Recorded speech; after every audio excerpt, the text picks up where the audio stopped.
wa kuhubiri ukweli, ujue una gharama. Na wakati wa kugharamia usilie, pambana.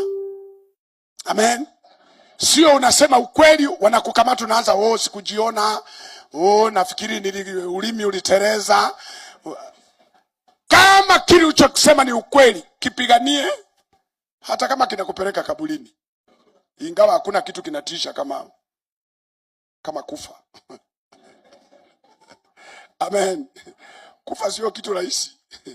Ndugu. Ndio maana nawashangaga wale watu wanasema mimi naweza kufa kwa ajili ya mtu. Wewe. Hiyo kazi aliifanya Yesu peke yake. Na niliwaambia Yesu alikubali kufa kwa sababu alijua siku ya 3 atafufuka. Wewe ukifa ni kimoja. Siku ya 3 utoki. Amen. Ndio, mwenzio alijua. Na aliwaambia mapema na kufa siku ya 3 nafanyaje? Sasa we jinyonge kwa ajili ya mchumba kama utafufuka. Jinyonge kwa ajili ya madeni. Mimi ndio maana niliwaambia kama kuna kitu kwenye maisha yako kikatae, ni vitu viwili. Moja, kufa.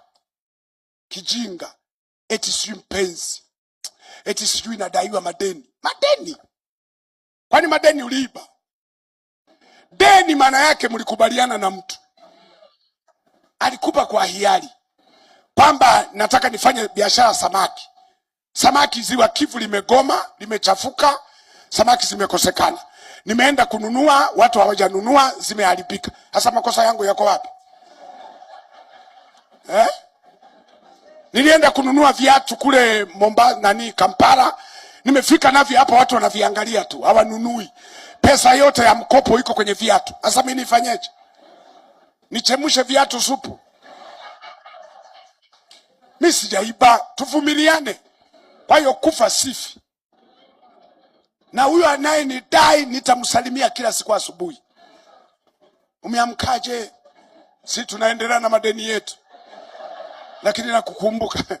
Mchana unamsalimia, umeamkaje? Amen. Amen. Kumbe ilikuweko nzuri. Waimbaji wajanja wakianza kuimba wao, maiki ziko sawa. Ya mhubiri mateso. Mungu anawaona. Kwa hiyo ulikopa, hukuiba. Amen. Yani naposema na shangaa deni lako limekaa muda mrefu, umwambie Bwana tusaidiane kushangaa. Kwa sababu hata mimi mwenyewe nashangaa.